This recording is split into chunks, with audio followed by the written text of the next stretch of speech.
Cześć. Dzisiaj wyjątkowy odcinek, ponieważ mija rok od zbrodniczej agresji Rosji na Ukrainę. Ta wojna jest straszna i wywarła wielką presję na każdego z nas. My jako firma chcieliśmy uczcić tą rocznicę jakimś gestem, który wspomoże zwycięstwo Ukrainy i całego wolnego świata. Dlatego odpowiedzieliśmy na wezwanie Ruslana i stąd jego obecność tu dzisiaj, żeby przekazać tablety graficzne, które przydadzą się na froncie.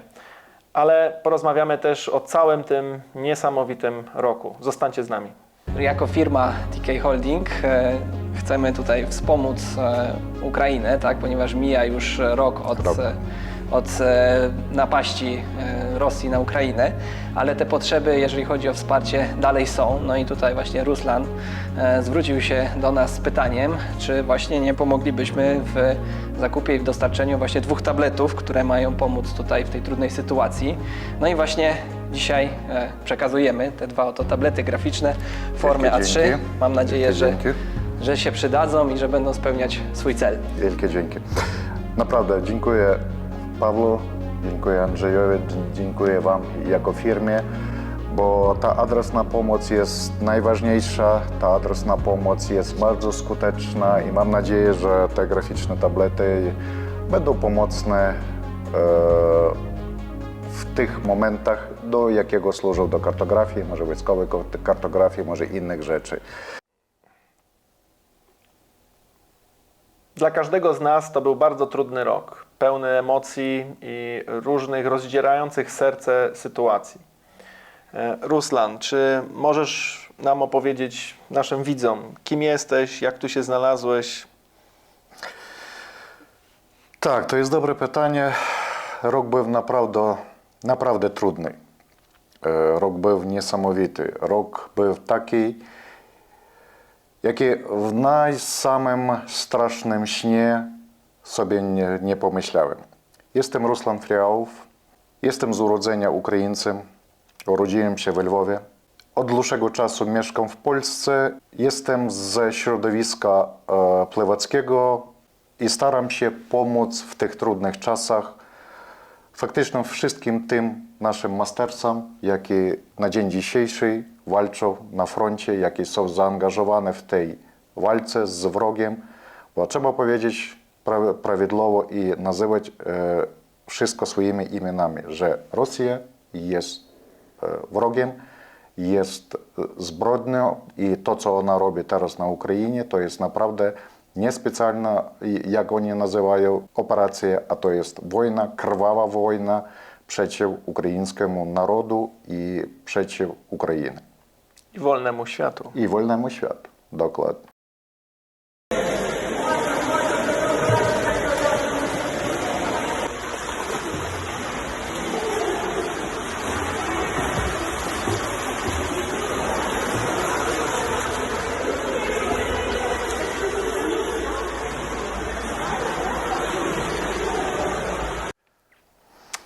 Gdzie Cię ta wojna zastała? Czy możesz nam to opowiedzieć? To też bardzo trudne takie w moim życiu było przeżycie, bo ta wojna zastała mnie faktycznie w Polsce i dzień przedtem wróciłem z Lwowa do Polski i od samego rana, kiedy przeczytałem informacje, jakie mnie nadawali z Ukrainy, a potem już leciało i w telewizji polskiej i w ogóle naszych tutaj towarzyszy, moi partnery biznesowe i to było nie do pomyślenia, że coś takie odbyło się w XXI wieku w Europie, gdzie myśleliśmy, że wojna skończyła się jeszcze na II wojnie światowej i już nigdy nie będzie żadnej zagłady, żadnej walki, żadnych śmierci zwykłych ludzi, jakie są nie wojskowymi, a jakie są obywatelami zwyczajnymi swojego kraju. No, dzisiaj dużo o uczuciach, bo myślę, że nasza firma stara się pomagać, oczywiście w niewielkim stopniu, ale takim, jaki możemy. Myślę, że jeżeli każdy przyłoży tą cegiełkę, to wygramy, tak? Bo to też mówię, jako wolny świat. Natomiast ja też przeżywałem ten moment bardzo mocno, ponieważ mój starszy brat ożenił się z Ukrainką i niedługo przed rozpoczęciem tej wojny urodziło mu się dziecko, także nasza ukraińska rodzina no, była w zagrożeniu i oni tutaj mieszkają koło Kijowa, czy mieszkali koło Browarów dokładnie i powiem tyle, że my ich już my bardzo śledziliśmy tą sytuację. Z każdą chwilą, kiedy słyszeliśmy doniesienia i to od Amerykanów, którzy mówili, że ta wojna jest nieuchronna i mówiliśmy im przyjedźcie do nas, odwiedźcie swojego wnuka i bądźcie po prostu bezpieczni, bo to się chyba dzieje. Nikt w to nie chciał uwierzyć, ale to się po prostu działo i oni stwierdzili, że nie, że zostaną. No i to się wydarzyło. Tak? Oni też nie wierzyli chyba, że to się wydarzy. Natomiast no, w tej chwili szczęśliwie udało się im dotrzeć do Polski po wielu trudnych sytuacjach. No i też staramy się im jakoś pomóc, żeby się zaklimatyzowali, ale jest to bardzo trudne, bo zostawili całe swoje życie tam. Zostawili swoje marzenia, mieli tutaj teść mojego brata, miał rozpocząć emeryturę,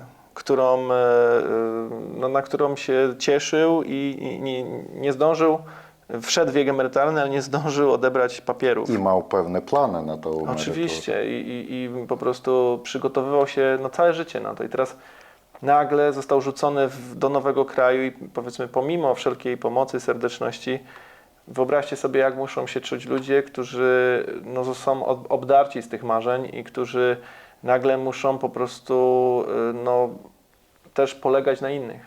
To jest no, dla mnie niewyobrażalne. Także to było bardzo i ja czułem taką złość w sobie, że nie wiem, jak mam pomóc. A jeszcze ta ofensywa szła coraz to dalej. Tak.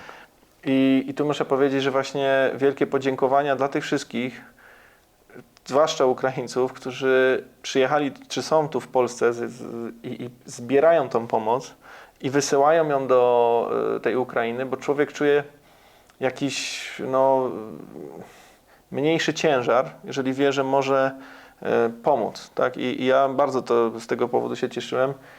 Między innymi nasza przedszkolanka, tu pozdrawiam panią Janinę, która ja nazywam przedszkolanka Rambo, bo ona tak niesamowicie organizuje pomoc. Apteczki, kamizelki kuloodporne, sprzęt, ciepłe ubrania, świece. To wszystko oczywiście z porównaniu z panią Iriną, którą też oczywiście pozdrawiam. I no, świetnie, że są tacy ludzie, którzy tą pomoc organizują i są w stanie się tym zająć i wspomagają przedszkola. No i my też mieliśmy mały wkład, bo dostarczyliśmy krótkofalówki, tak, które wcześniej służyły tylko do zabawy.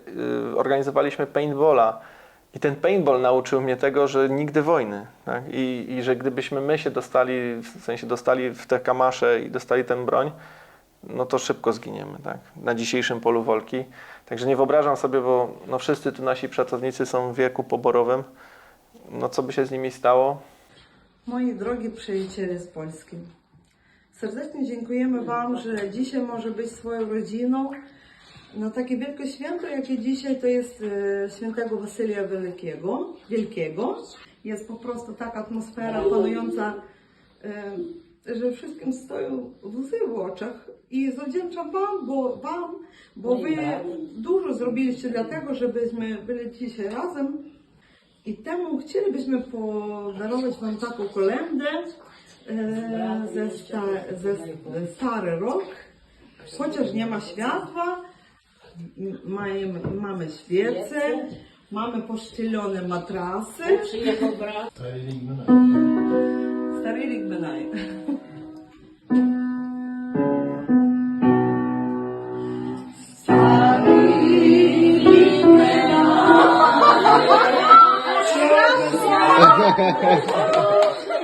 Włączyło się światło!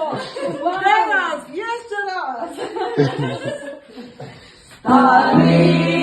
Niech menaje, nowy nastupaje. Także no, wielkie podziękowania tak, w imieniu naszym, do Polaków, dla Ukraińców, że walczą, bo to wasza krew jest rozlewana dla naszej wolności, tak, że ta bestia zostaje powstrzymana i no, jestem pewny, że wygracie, że my wygramy, ale ta pomoc jest potrzebna, także... Tak, ja właściwie chciałem też, korzystając z takim momentem, że mamy wyjście na media do społeczności media polskiej, podziękować właściwie Polakom, podziękować zwykłym obywatelom polskim, jak i moim kolegom, towarzyszom, biznesowym, partnerom i tak dalej, jakie w te trudne czasy naprawdę włożyli nie tylko jakiś pieniądz, nie tylko jakieś inne rzeczy, jakie są materialne, a włożyli bardzo dużo duszy w to, serca w tą pomoc. Ale najważniejsze chyba jest to, żeby ta pomoc i nadal była na tym poziomie i nie zanikała, bo te pierwsze momenty, jakie faktycznie my ratowaliśmy, najcenniejsze. My ratowaliśmy naszych ludzi, jakie mieli możliwość wyjechać tutaj do Polski, zabrać dzieci, zabrać osoby starsze i żeby ochronić ich od tych bomb, od tych rakiet, od innych rzeczy, jakie byli powołane Rosją dlatego, żeby zniszczyć ukraińskość i zniszczyć faktycznie nasz naród. Bardzo chciałem podziękować całemu naszemu stowarzyszeniu, takiemu środowisku mastersów, pływackiemu środowisku mastersów i Ukrainy, i Polski, bo faktycznie dużo klubów z Warszawy, z Łodzi, Rzeszowa, z Świnoujścia, z Torunia przekazywali tą adresną pomoc dla swoich kolegów z tego środowiska, dla mastersów Ukrainy, jakie w tym momencie walczyli i pod Kijowem, Czernigowem, Sumami, jakie byli w Charkowie.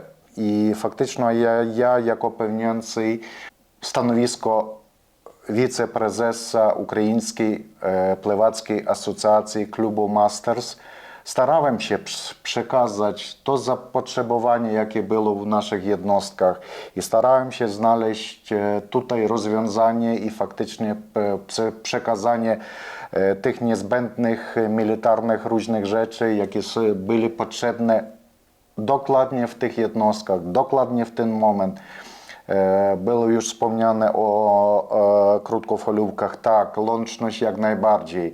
I nasi mastersi, jakie są w Polsce, albo obywatele Ukrainy, jakie tu od dłuższego czasu mieszkają, też przekazywali, zbierali pieniądze, robili zakupy i przekazywali te krótkofalówki Motorola, dlatego żeby nasze jednostki, jakie są, walczyli tam, były odpowiednio zaopatrzone.